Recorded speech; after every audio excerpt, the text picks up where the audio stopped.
Some of you might be thinking, why are we doing the story of the Magi this time of year? Normally the story of the Magi is done at Epiphany, which is after Christmas. Well, I have good reason for that. Number one, the Magi saw the star about a year before Jesus was born. So they were like the first to become aware of the birth of Christ. But second, by the time January comes along, we're all so tired and overstimulated and souped up on dopamine and everything else that we always miss Epiphany. And so I wanted to prepare you for Christmas. I want you this year, please get Christmas right, all right? Because Christmas is all about enchantment. And subconsciously, you all know that, all right? Because everything we do at Christmas is to enchant ourselves. So we put up a tree with lights, and we watch wonderful films, and we drink far too much alcohol, so we get that little head buzz. We're enchanted. And we meet with family, and we eat far too much food. And that sugar is designed to give us these artificial, warm, fuzzy feelings. I mean, everything at Christmas is about enchantment.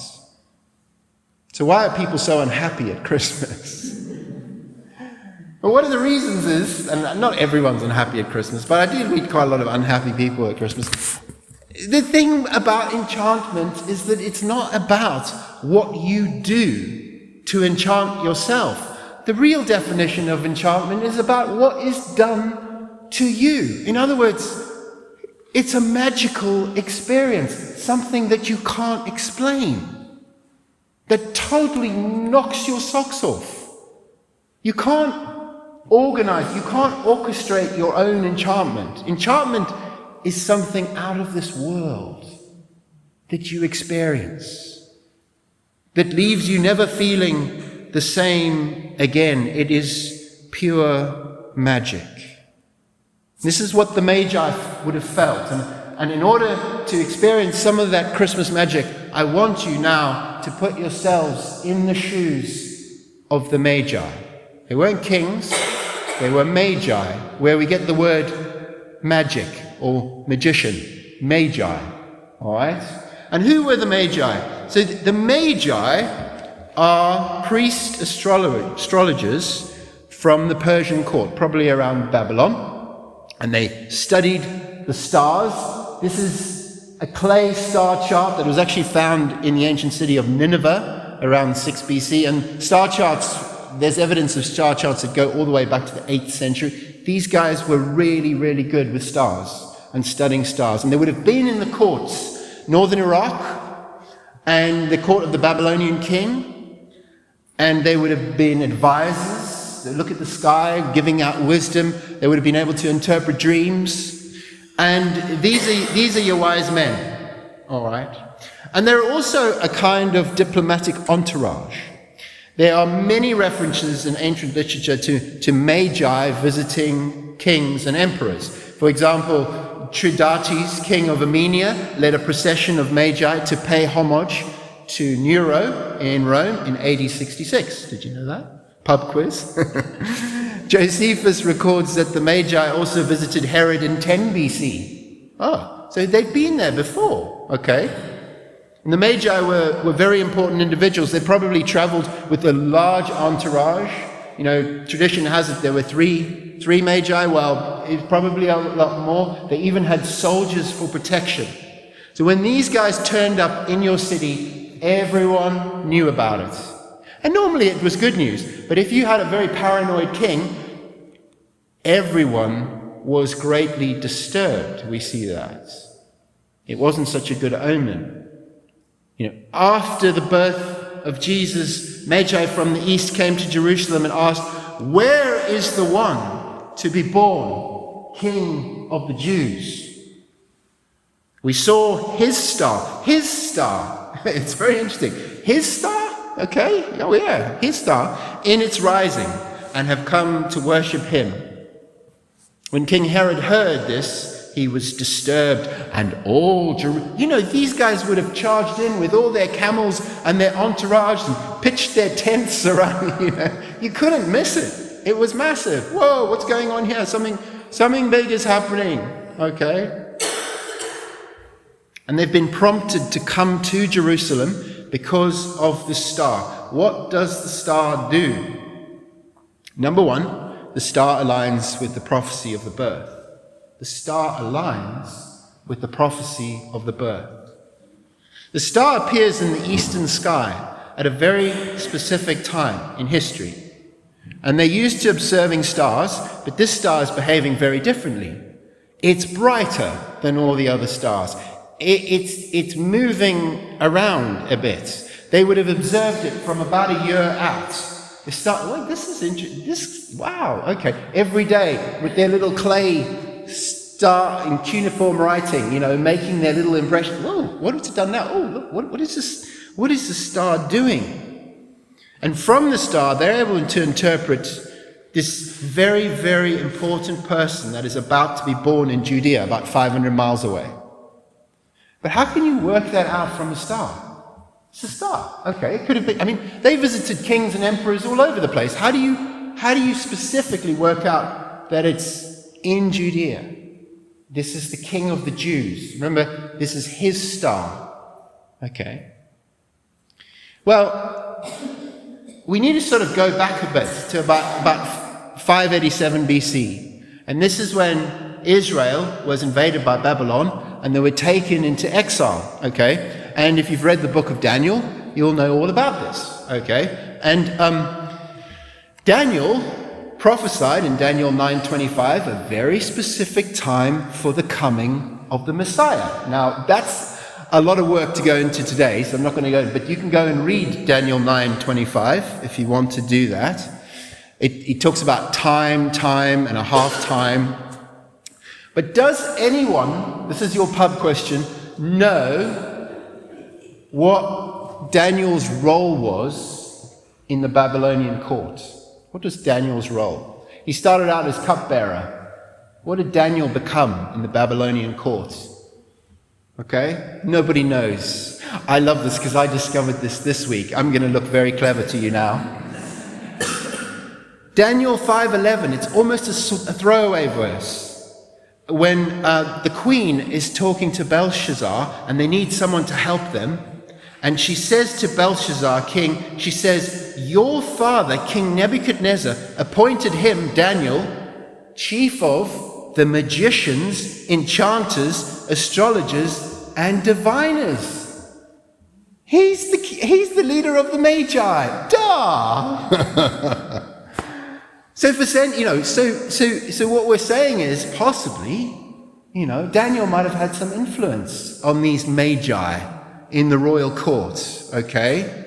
And it's fairly likely that they would have had copies of Daniel's writing, prophesying about the time, yeah? And it's very likely that they might have had other prophecies, like the prophecies of Isaiah as well. Consider this prophecy in Isaiah 9:2. I love this because we read it metaphorically, but it's more than just metaphors we're dealing with. The people walking in darkness have seen a great light. Oh, yeah. Oh. On those living in the land of deep darkness, a light has dawned. For to us a child is born, a son is given, and the government will be on his shoulders. And he will be called Wonderful Counselor, Mighty God, Everlasting Father, Prince of Peace. A light in the darkness. It's more than just metaphorical. Okay? You've got to read the Bible. There's lots, there's so many passages about light and Jesus being the light of the world. You start to see how all the pieces begin to fit together. And Herod calls the Magi together and secretly, and he finds out from them the exact time that the star appeared. All right? And then later in verse 16, we read, when Herod realized that he had been outwitted by the Magi, he was furious and he gave orders to kill all the boys in Bethlehem and its vicinity who were 2 years old and under, in accordance with the time he had learned from the Magi. You see, the Magi, they see the star, and a year before the child is born, they come to see Jesus probably a year after he's born. So they're not coming to the stable, they're coming to a home, maybe a home somewhere in Bethlehem, you see. And this is what's quite interesting, because they've still got to find the house, all right? And the second thing the star reveals, what does the star do? The star reveals the place of the birth. Herod is greatly alarmed, and he consults his priests and his own court officials, and they go and they read the book of Micah. You can go and read the book of Micah, chapter 5. And they discover that the Messiah is to be born in Bethlehem. But did you know there are two Bethlehems in Israel? There's one in the north and one in the south. The one in Nazareth, which actually where Mary and Joseph come from, is about 6 miles from Nazareth. It could have been that Bethlehem. Why not that Bethlehem? No, Micah's prophecy actually says Bethlehem Ephrata, which is Bethlehem in the south. It's about 6 miles southeast of Jerusalem, you see. And after they had heard the king, they went on their way. And the star they had seen when it rose ahead of them, it rose ahead of them until it stopped over the place where the child was. I mean, that's amazing. I mean, so they see the star in the eastern sky. They figure out that it's got to be Judea. Go to the big town in Judea, which is Jerusalem. Yeah, we'll get there. By then the star's disappeared. But then they see the star reappear again, and it leads them in the southern sky out of Jerusalem right to the exact place in Bethlehem. Bethlehem's not a big place, by the way. This stage is just a tiny little backwater. When they saw the star, they were overjoyed. The star stops slap bang over the house in that area. So let's just summarize to get our head around the star. The star first appears, it then rises. It's in the sky for about a year. It's able to move. It can rest directly over a specific place. And you're all going, well, you know, modern science and all that. Maybe we should keep that one to Sunday school class or fairy tales, because stars don't really behave that way, do they? Conventional stars actually stay in place, okay, for up to millions of years. They don't actually move. They stay in their constellations. I mean, you do get supernovas. Supernovas are exploding stars. They move, you know. The problem is they don't last for up to a year in the sky. So, you know, oh, okay. So it can't be a supernova is amazing to watch. You see these tails of just explosions in the sky. Planets. People have argued maybe it was a planet. Maybe they saw a planet. The problem with planets, they're really too far away to actually follow. You can't actually follow a planet, particularly with the kind of technology that they had then. There is only one thing in the universe, and I think you've probably twigged what it is by now. There's only one thing in the universe that can do all the things that Matthew said this star did, and that is a comet. And it turns out that in the ancient world, there are loads of records of comets. This is Origen writing in the 200 AD. Origen was a church founding father, and he says, the star that was seen in the east, we consider to have been a new star, unlike any of the other well-known planetary bodies, either those in the firmament above or those among the lower orbs, but partaking of the nature of those celestial bodies which appear at times such as comets. So, it's a comet. And actually, the Greek word for star and comet is the same thing, by the way. Anyway, I love the book that was written by Colin Nichol I don't know if I have it here. I have it up.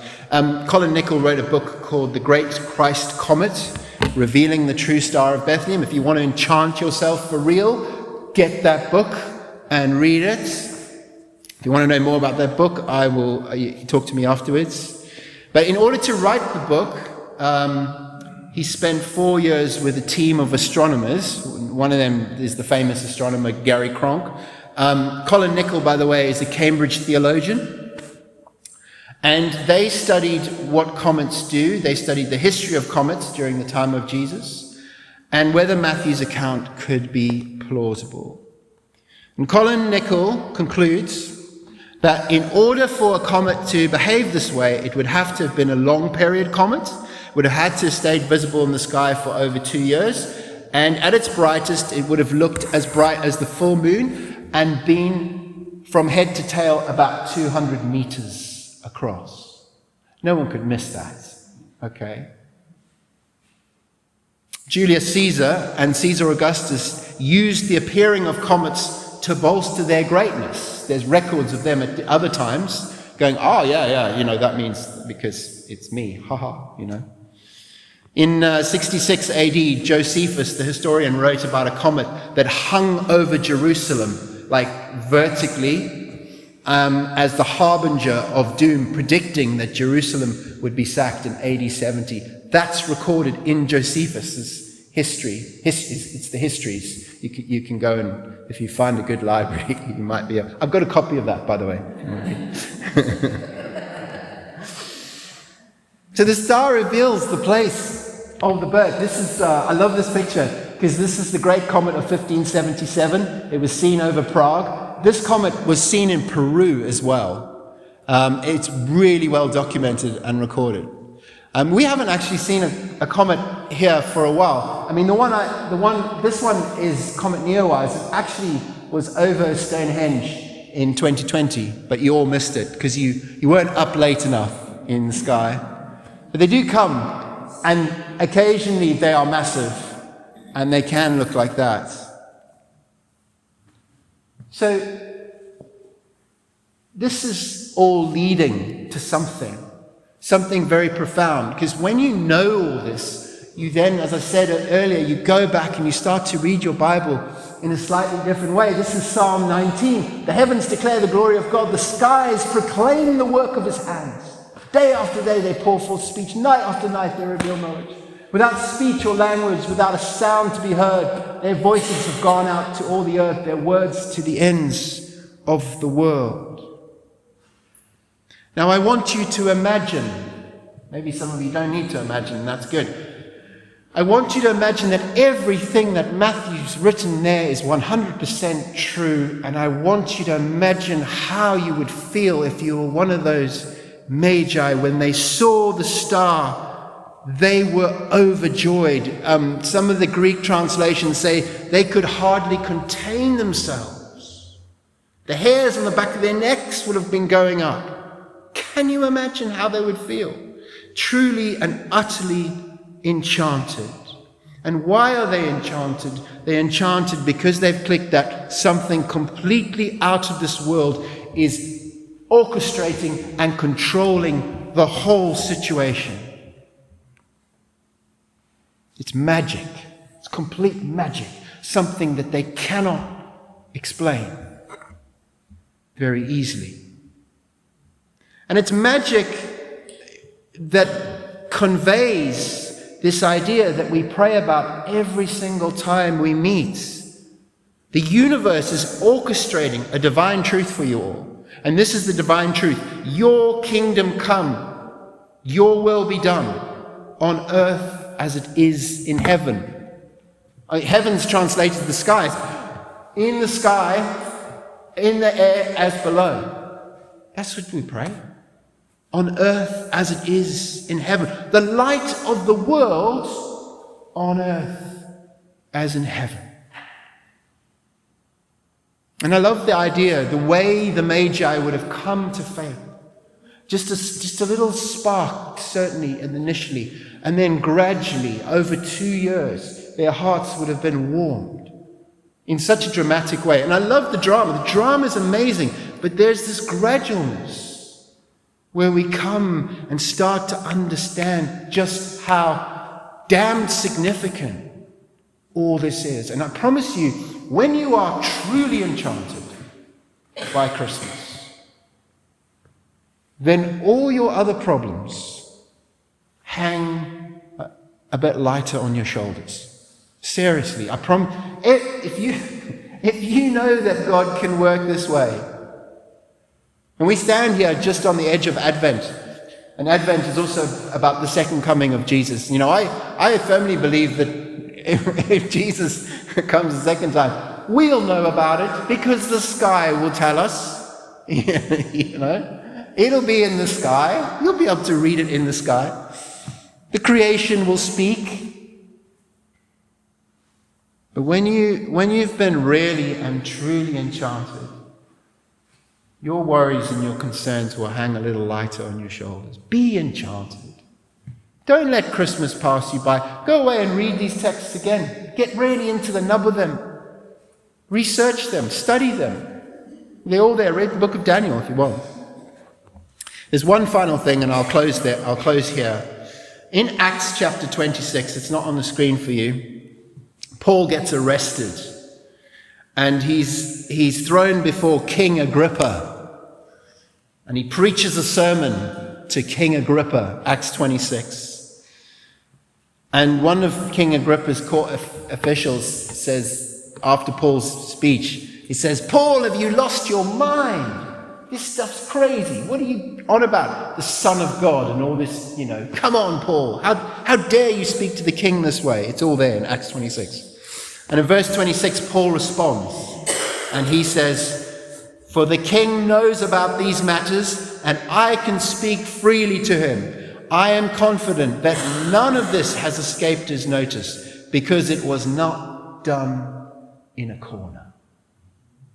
And I love that. It's like everyone knew about this. This was massive. Absolutely, truly massive. It knocked everyone for six. But this is the drama of it, because it didn't happen in a palace. It happened quietly in a little stable. Everyone knew about it, but they couldn't find it. They were all running around trying to find Herod's trying to find it. What's it? Where is this king? Well, just quietly in the backwater, under everyone's noses. Don't miss him. Honestly, don't miss him this Christmas. He's too beautiful, too profound, too enchanting. Re-enchant your faith. Let's pray.